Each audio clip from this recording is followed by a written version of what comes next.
നമസ്കാരം. ഇന്നത്തെ കാലത്ത് ഇൻവെസ്റ്റ്മെൻറ്റ് ചെയ്യുന്ന സമയത്ത് ഭയങ്കര ഇമ്പോർട്ടൻ്റ് ആയിട്ടുള്ളൊരു കാര്യമാണ് നമുക്ക് സ്റ്റോക്ക് മാർക്കറ്റിൽ ഇൻവെസ്റ്റ് ചെയ്യുന്നത്. അതേമാതിരി സ്റ്റോക്ക് മാർക്കറ്റിൽ ഇൻവെസ്റ്റ് ചെയ്യുന്ന സമയത്ത് ഏറ്റവും ഇമ്പോർട്ടൻ്റ് ആയിട്ടുള്ളൊരു കാര്യമാണ് നമ്മുടെ ഇൻവെസ്റ്റ്മെൻറ്റിൽ ഗ്ലോബൽ എക്സ്പോഷർ വേണം. ഇൻ്റർനാഷണൽ ഇൻവെസ്റ്റ്മെൻറ്റുകൾ നമുക്ക് വേണം. നമ്മൾക്ക് ഇന്ത്യയിൽ ഇൻവെസ്റ്റ് ചെയ്യുന്ന സമയത്ത് ഇന്ത്യൻ മാർക്കറ്റിൽ ലിസ്റ്റ് ആയിട്ടുള്ള കമ്പനികൾ മാത്രമേ ഇൻവെസ്റ്റ് ചെയ്യാൻ പറ്റുള്ളൂ, അല്ലേ?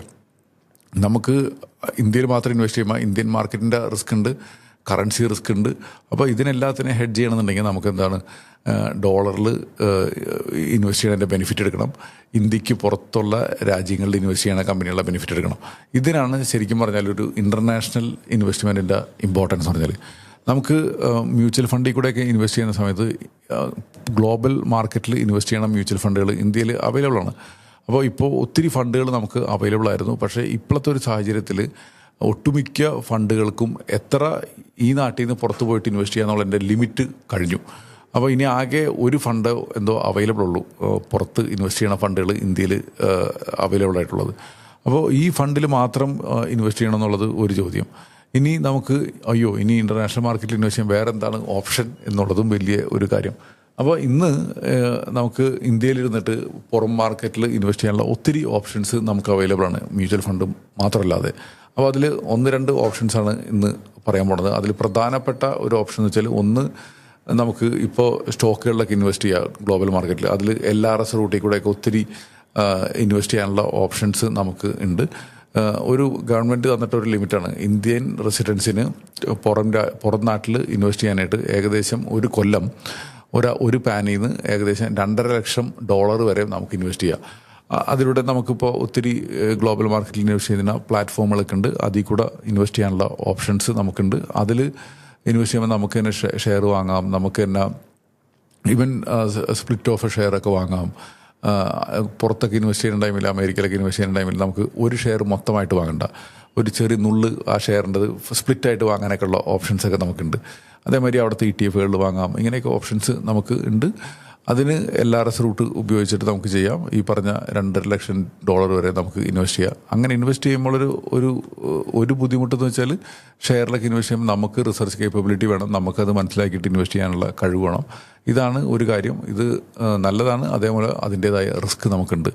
ഇനി അടുത്ത ഓപ്ഷനാണെന്ന് വെച്ചാൽ, നമുക്ക് ഇപ്പോഴത്തെ ഒന്നും കൂടിയും ഈസി ആയിട്ട് ഗിഫ്റ്റ് സിറ്റി ഓപ്ഷൻസ് എന്ന് പറഞ്ഞിട്ടുണ്ട്. ഗിഫ്റ്റ് സിറ്റി കൂടെ ഇൻവെസ്റ്റ് ചെയ്യാം.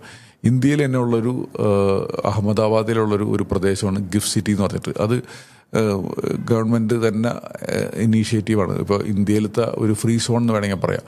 അപ്പോൾ ഈ പർട്ടിക്കുലർ സ്പേസിൽ കൂടെ ശരിക്കും ഇതിൻ്റെ ഉദ്ദേശം എന്ന് വെച്ചാൽ, ആ ഗിഫ്റ്റ് സിറ്റി എന്ന് പറയുന്ന സ്ഥലത്ത് ഇൻ്റർനാഷണൽ ബാങ്കുകൾക്കും കമ്പനികൾക്കും ഫണ്ട് ഹൗസുകൾക്കൊക്കെ ഓഫീസ് സെറ്റ് ചെയ്യാം. എന്നിട്ട് ആ പൈസ അവർക്ക് പുറം നാട്ടിൽ നിന്ന് NRIസിനോ ഫോറിനേഴ്സിനോ ഒക്കെ പൈസ കൊണ്ടുപോയിട്ട് ഇൻവെസ്റ്റ് ചെയ്യാം. അപ്പോൾ ആ പൈസ ഇൻവെസ്റ്റ് ചെയ്യുന്ന സമയത്ത് ഇന്ത്യയിൽ സെപ്പറേറ്റ് ടാക്സ് കൊടുക്കണ്ട. പുറം നാട്ടിൽ ഇൻവെസ്റ്റ് ചെയ്യുന്ന ആൾക്കാർക്ക് അവരേത് നാട്ടിലാണോ അവർക്ക് അവിടെ ആ രാജ്യത്തെ ടാക്സ് മാത്രം കൊടുത്താൽ മതി. എസ്പെഷ്യലി ഇപ്പോൾ NRIs ഗൾഫ് രാജ്യങ്ങളിലുള്ളവർക്കൊക്കെ അവിടെ ഇത്തരം ഇൻവെസ്റ്റ്മെൻറ്റിന് ടാക്സ് ഇല്ലാത്തതിൻ്റെ പേരിൽ അവർക്ക് ഇൻവെസ്റ്റ് ചെയ്യുന്ന സമയത്ത് ഗിഫ്റ്റ് സിറ്റി കൂടെ ഇൻവെസ്റ്റ് ചെയ്യുന്ന ടൈമിൽ ടാക്സ് കൊടുക്കണ്ട. ഇത് തന്നെ ഇന്ത്യൻസിനും ഇന്ത്യയിലുള്ള റെസിഡൻസിനും ഗിഫ്റ്റ് സിറ്റി കൂടെ ഇൻവെസ്റ്റ് ചെയ്യാനുള്ള ഓപ്ഷൻസ് ഉണ്ട്. അപ്പോൾ ഇൻ്റർനാഷണൽ മാർക്കറ്റിൽ ഇൻവെസ്റ്റ് ചെയ്യാൻ താല്പര്യമുള്ള ആൾക്കാർക്ക് ഇന്ത്യയിലത്തെ റെസിഡൻസിന് ഗിഫ്റ്റ് സിറ്റി റൂട്ടിൽ കൂടെ ഇൻ്റർനാഷണൽ മാർക്കറ്റിൽ ഇൻവെസ്റ്റ് ചെയ്യാനുള്ള ഓപ്ഷൻ ഉണ്ട്. ഗിഫ്റ്റ് സിറ്റി കൂടെ തന്നെ ഇൻവെസ്റ്റ് ചെയ്യണ ഒത്തിരി ഫണ്ടുകൾ നമുക്ക് അവൈലബിൾ ആണ്. അതിൽ തന്നെ അവിടെ ആൾട്ടർനേറ്റീവ് ഇൻവെസ്റ്റ്മെൻറ്റ് ഫണ്ടുകളുണ്ട്, PMSകളുണ്ട്, മ്യൂച്വൽ ഫണ്ടുകളുണ്ട്, അങ്ങനെ ഒത്തിരി ഓപ്ഷൻസ് ഉണ്ട്. അപ്പോൾ ഇപ്പോൾ റീറ്റെയിലേഴ്സിന് ഇൻവെസ്റ്റ് ചെയ്യാൻ പറ്റിയ ഫണ്ടുകളിൽ ഒത്തിരി ഫണ്ടുകളുണ്ട്. അതിൽ നമുക്ക് അമേരിക്കൻ മാർക്കറ്റിൽ ഇൻവെസ്റ്റ് ചെയ്യുന്ന ഫണ്ടുകളുണ്ട്, അതേമാതിരി എമർജിംഗ് മാർക്കറ്റിൽ ഇൻവെസ്റ്റ് ചെയ്യുന്ന ഫണ്ടുകളുണ്ട്, അതല്ല ഇങ്ങനെ മിക്സ് ആയിട്ട് ഇൻവെസ്റ്റ് ചെയ്യുന്ന ഫണ്ടുകളുണ്ട്. അതിനൊക്കെ മിനിമം ഇൻവെസ്റ്റ്മെൻറ്റ് $5000 മാത്രം ഇൻവെസ്റ്റ് ചെയ്താൽ മതി. അതിനേക്കാളും കൂടുതൽ എത്ര വേണമെങ്കിൽ ഇൻവെസ്റ്റ് ചെയ്യാം. പിന്നെ റെസിഡൻസ് ഇൻവെസ്റ്റ് ചെയ്യുന്ന സമയത്ത് അതിൽ ഉള്ളൊരു പ്രത്യേകത എന്ന് പറഞ്ഞാൽ, 10 ലക്ഷത്തിൽ കൂടെയാണ് ഇൻവെസ്റ്റ് ചെയ്യണമെന്നുണ്ടെങ്കിൽ അതിന് TCS കൊടുക്കണം. അത് ടാക്സ് ഫയൽ ചെയ്യുന്ന സമയത്ത് നമുക്ക് ആ തിരിച്ച് പിടിക്കാൻ പറ്റും. ഇപ്പോൾ ടാക്സ് കളക്റ്റഡ് അറ്റ് സോഴ്സ് എന്ന് പറഞ്ഞിട്ടുണ്ടല്ലോ, നമ്മൾ പുറം നാട്ടിലേക്ക് പൈസ അയക്കുന്ന സമയത്ത് ഈ ഒരു പൈസ പിടിക്കും. അപ്പോൾ അത് ടാക്സ് ഫയൽ ചെയ്യുന്ന സമയത്ത് പിടിക്കാനുള്ള ഓപ്ഷൻ. അപ്പോൾ ശരിക്കും ഒരു അത്യാവശ്യം നല്ല ഇൻവെസ്റ്റ്മെൻറ്റ് ഇന്ത്യൻ മാർക്കറ്റിൽ ഇൻവെസ്റ്റ് ചെയ്ത ആൾക്കാർക്കൊക്കെ റെസിഡൻസിന് ഫോറിൻ മാർക്കറ്റിൽ എക്സ്പോഷർ വേണമെന്നുണ്ടെങ്കിൽ ഗിഫ്റ്റ് സിറ്റി ഇൻവെസ്റ്റ്മെൻറ്റ് വളരെ നല്ലൊരു ഓപ്ഷനാണ്. ഇതിനെക്കുറിച്ചൊക്കെ എന്തെങ്കിലും സംശയം ഉണ്ടെങ്കിൽ ഓഫീസിൽ ഡെഫിനറ്റ്ലി നിങ്ങൾക്ക് വിളിച്ചു ചോദിക്കാം. എൻ്റെ ടീം നിങ്ങളെ ഹെൽപ്പ് ചെയ്യുന്നതാണ്. കാരണം അതിൽ ഇത് വളരെ ഈസിയാണ്. അതേപോലെ തന്നെ കുറച്ച് കാര്യങ്ങൾ മനസ്സിലാക്കിയിട്ട് വേണം ഇൻവെസ്റ്റ് ചെയ്യാനുള്ള ഓപ്ഷൻസ് നമുക്ക് ഉള്ളത്. അതുപോലെ തന്നെ ഇനി അടുത്തൊരു ഓപ്ഷൻ, ഇപ്പോൾ ഗിഫ്റ്റ് സിറ്റി പോലെ തന്നെ അടുത്തൊരു ഓപ്ഷൻ വെച്ചാൽ ഇന്ത്യയിൽ ലിസ്റ്റ് ചെയ്തിട്ടുള്ള ETF കളുണ്ട്. ETF ഗ്ലോബൽ മാർക്കറ്റിൽ പാർട്ടിസിപ്പേഷനുള്ള ETF നമുക്ക് ഇൻവെസ്റ്റ് ചെയ്യാം.